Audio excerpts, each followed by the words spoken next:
Warning. This show may contain blunders, tangents, and inaccuracies. We try, but words are hard. Spoilers are inevitable. You've been warned.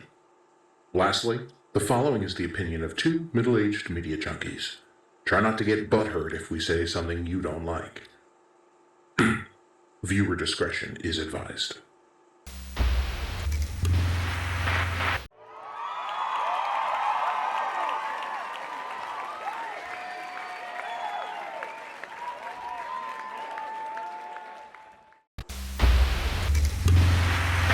What's your history with the short plumber, the short mustache plumber, Sandy?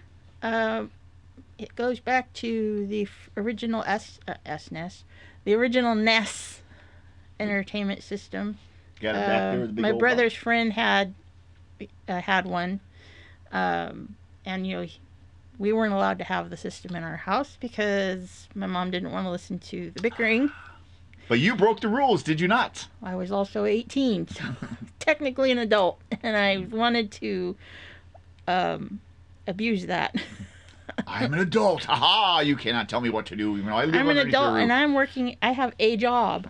And so you put it on layaway, right? I did. Which, Woolworth. wow, a place that doesn't even exist.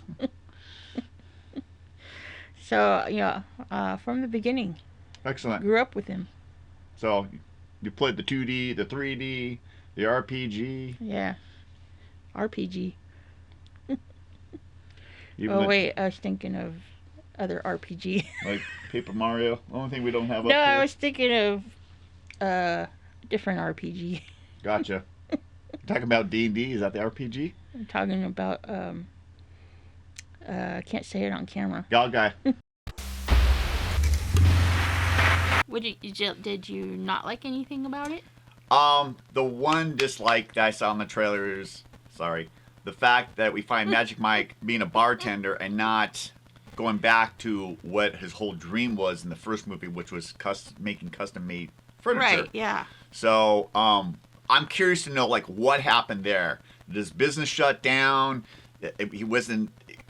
He got bored with it? Because it kind of shows you a little bit there. Maybe COVID happened. Maybe COVID happened. Who knows? Who knows? Blame everything on COVID. Why not? Yeah. Favorite scene, favorite quote from the trailer? Mine was the very last scene in the trailer when there's a lady that recognizes Mike and asks him if he used to be a cop. Yeah. Good evening. You live here? And the boyfriend, fiance, whoever, husband, whatever, asks if he arrested her, and they do a flashback quick to the little crazy flashback night, of- and yeah, then yeah. he's like, "Well, I let you off with a warning, didn't I?" Yeah, exactly. I was like, Which I like that. It gives an homage to the very first film. So you like stomping Goombas and Koopa Troopers and stuff? yeah, till I get frustrated. Or killing the common virus playing Dr. Mario? Well, yeah, I like Dr. Mario Excellent. because I can't play Tetris. Yeah, I don't have Tetris. my history with the franchise goes way back, pretty much like with everything you got back here. Pretty much played every Nintendo. I like how you played skip all the over the part where I ask you. So what's your history with Mario, Nate?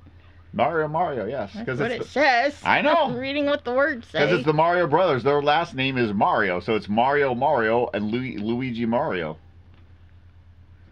All right. Hey, I don't make this stuff up. But I go way back with this character before Mario was having adventures in the Mushroom Kingdom or having casual time on the golf course, the soccer field, the tennis courts, or go-karts.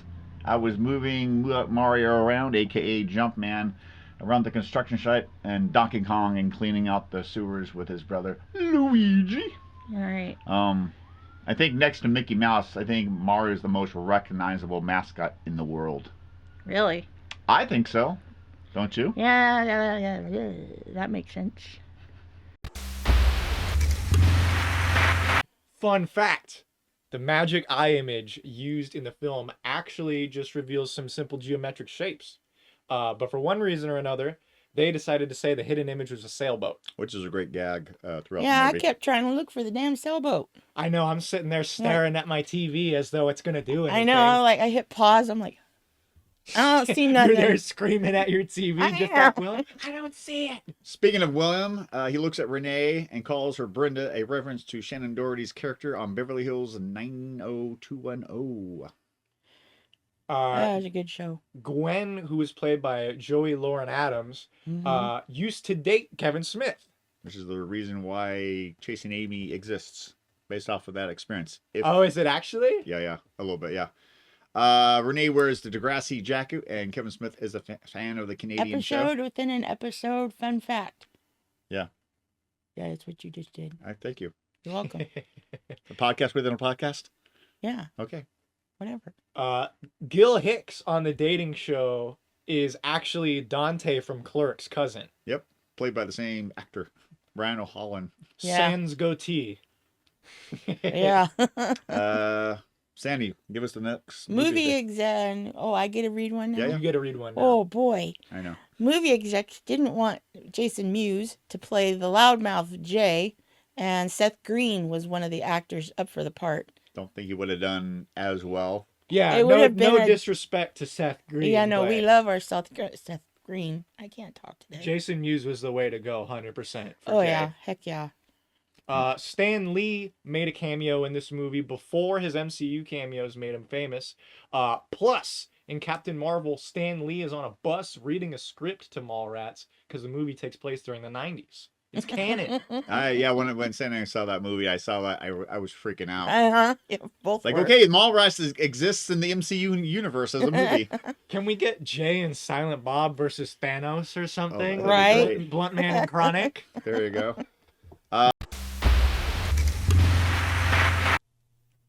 No, I forgot what I was going to say. You want to jump on to Jada Pinkett Smith as Niobe?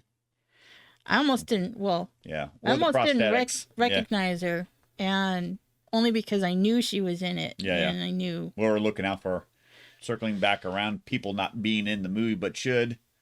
Did you miss Lawrence Fishburne? Well, yeah, of course. I did. But,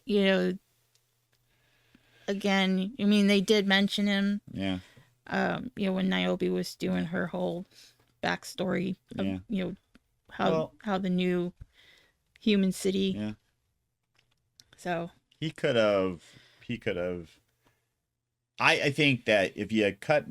The funny thing about Jada Pinkett Smith's character in the Matrix trilogy is she pops up as almost I wouldn't say a nobody, but you're trying to figure out where's this backstory history between her and Morpheus, and she just seems to come out of the blue. And unless you played the video game Enter the Matrix, which gives a lot more backstory to Reloaded, Yeah. you're like wondering what's going on. And I think, one of the reasons why, listen to various podcasts lately, why Reloaded and Revolutions might have suffered a bit is because the Wachowski siblings had so much going on. I think it was like the first Matrix movie to me feels a lot like the first Pirates of the Caribbean movie.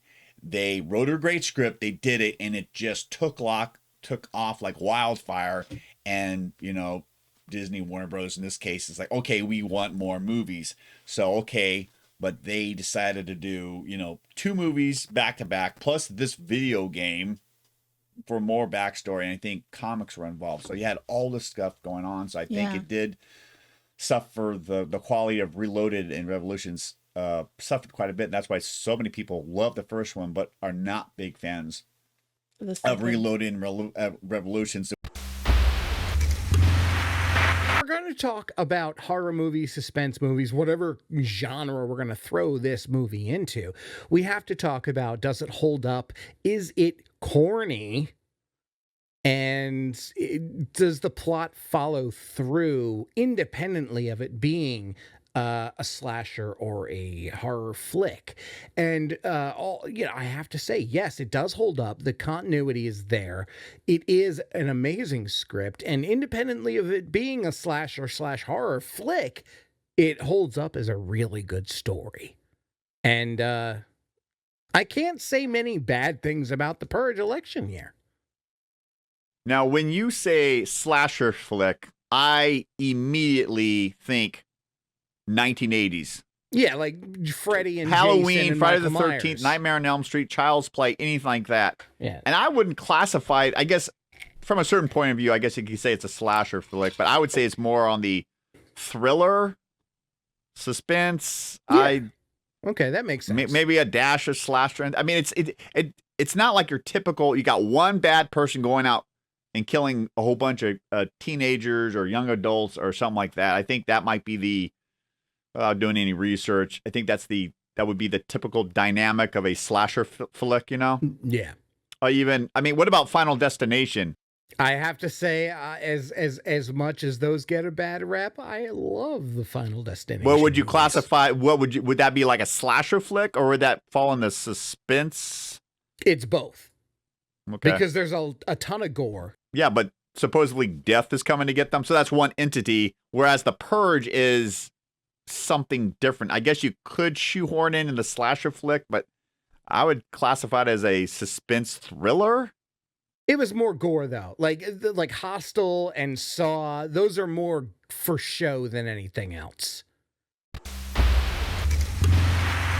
I know we usually leapfrog, but this being episode 37 37 in a row. In a row. Exactly. So obviously we had to talk about this movie. Question 1. What's the magic number in Clerks 1 and 3? I'm ready. Show it to the camera. 37 is correct. Each person gets a point. Yeah. Well, he said you said you never slept with her. She's like, I didn't. I just I just fooled went around down. with them. Yeah. And he's like, well, how many? And she's, they're arguing in front of the customers, which is unprofessional. You're But not he's supposed like, to, yeah. he's focused on this one thing. He wants that magic number. And she's like, something like 36. He goes, something like 36. Does that include me? She's like 37. He's like, I'm 37. Oh, Lydia, that something of Lydia. Was that on the Muppets? The girl with the tattoos or something. Lydia, maybe it's another name. I don't know. Hey, Centrics. Welcome back to Will It Sequel. We have a quick chat about upcoming trailers to upcoming sequels / prequels / spin-off movies you want to watch. Today's topic, Beetlejuice. I am Nate. She's the Lydia to my surprise Beetlejuice, Sandra. How are you doing? Are you ready for some more supernatural hijinks? Sure, I'm always up for supernatural hijinks. Why do I have to talk at this level? And speak up! Wow.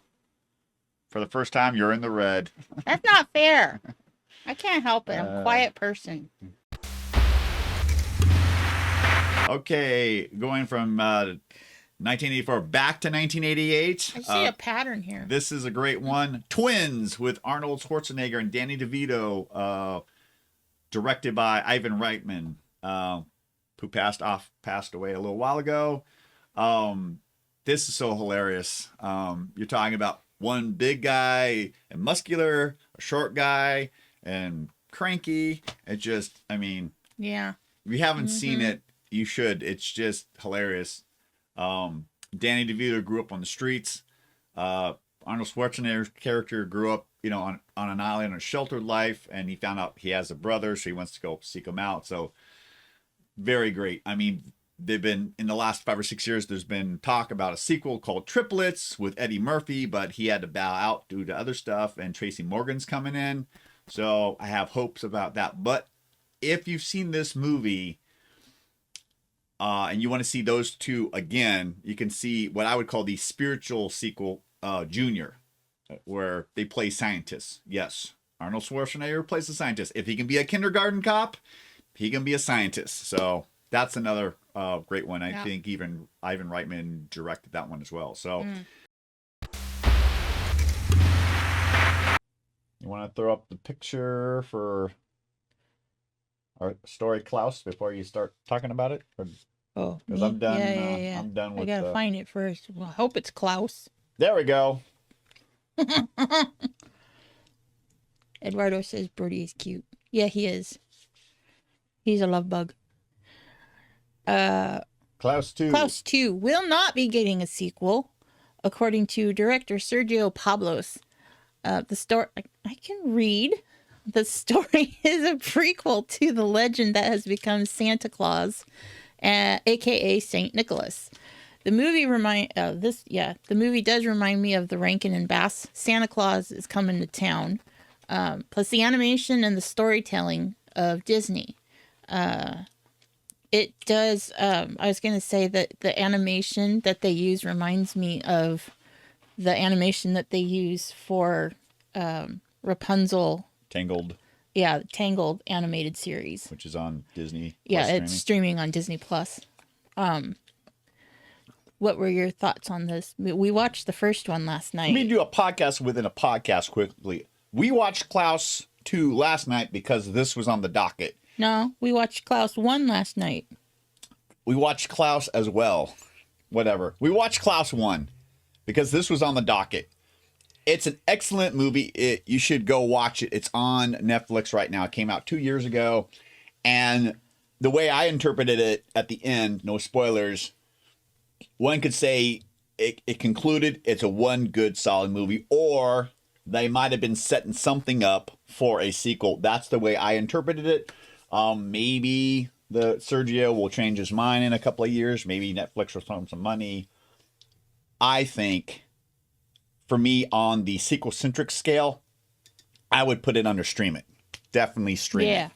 Mm-hmm. It's good. It's a good modern day story tell. Plus, it the whole, when we were kids, got to write a letter to Santa Claus. That fits in there. The reindeer fits in there. Everything fits in there. Wow. Choking. Excuse me. Nicely. So go check it out. What would you quickly rate it on the SequelCentric scale? Stream it, watch it, ditch it, burn it. Klaus? Yeah, Klaus. Sorry, I was concentrating. Sorry. I would do watch it. Gotcha. So that's the quick podcast within a podcast. Hey everybody, this is SequelCentric, where we take a look at follow-ups in the media to see how they stack up against their predecessors. Excellent. If we were reviewing Home Sweet Home Alone, but we're doing a Willis sequel, where we'd have a quick chat about trailers to what, Sandy? Upcoming sequels / prequels / spin-offs. Oh, now I maxed it out. Today's topic. What's today's topic, Sandy? Beetlejuice. Excellent. And who are you? Not Beetlejuice. That's right. You're Lydia. I'm Beetlejuice.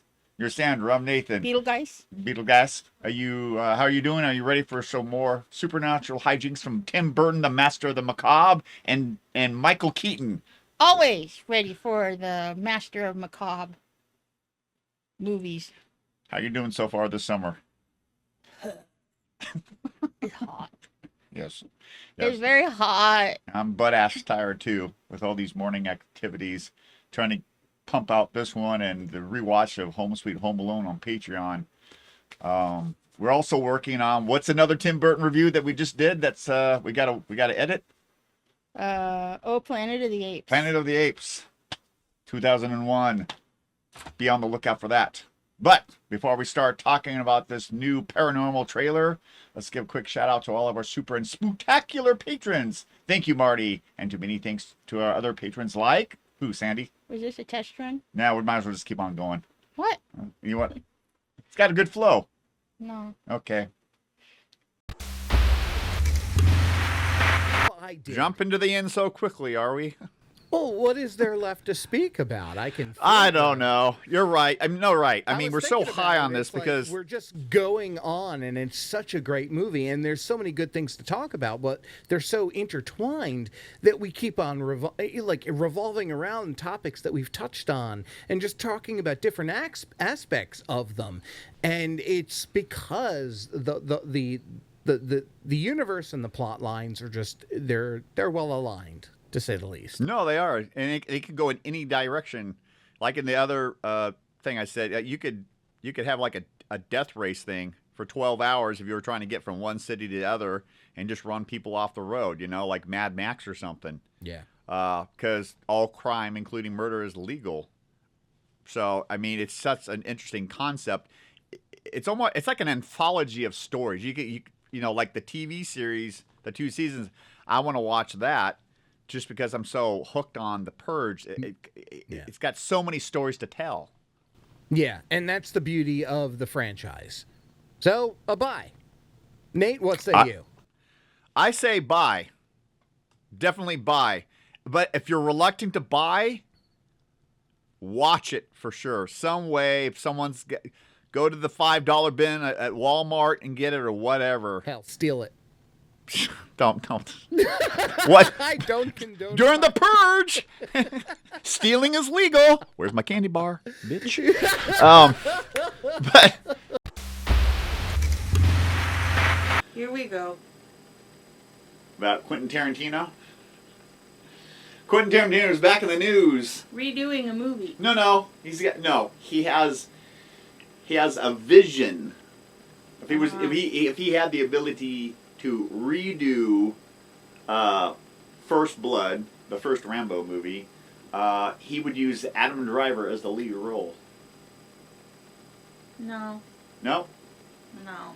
I would just say leave it alone. It's a classic. I mean, if you're going to redo it for whatever, like you redo other movies like Point Break and Overboard or whatever, my first pick would not be Adam Driver.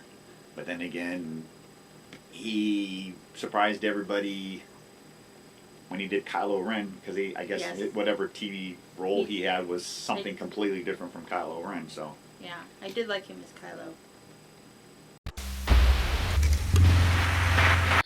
The Great Outdoors, which was a 1988, 89. Another 80s movie. Yeah, another. John Hughes? Yeah. Yeah. Another John Hughes movie with John Candy, Dan Aykroyd. How about the gourmet here? You know what he wanted? Hot dogs. Okay. Apparently, according to Dan Aykroyd, a sequel is in the works. You know what they make those things out of, huh, Chet? You know? Excellent. Got any thoughts? Lips and assholes. Actually, when's the last time you saw this? Have you ever seen this movie? I want to say I did. Did it ever make you watch this movie? I might have seen You it. remember the You know what? I'll say this. I would watch it Well, you could get the shits from the well water. again. Yeah. Or maybe for the first time. And I'd probably be able to tell you if I'd seen it or not, because I don't remember. Do you remember the steak scene What's the old 96er? when they went to the steakhouse? If you or any member of your party orders the old 96er and finishes, No. everybody eats for free. Okay.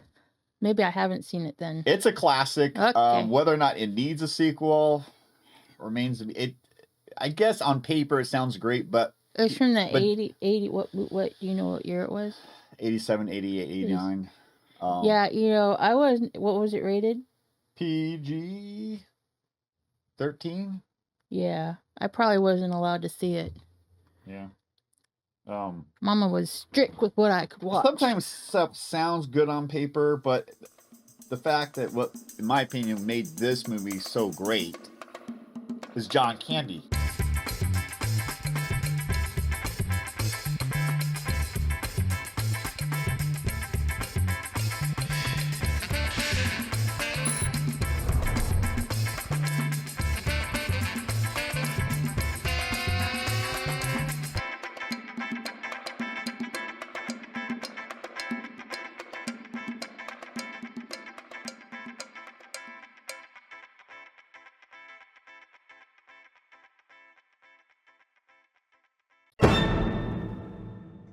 Excellent!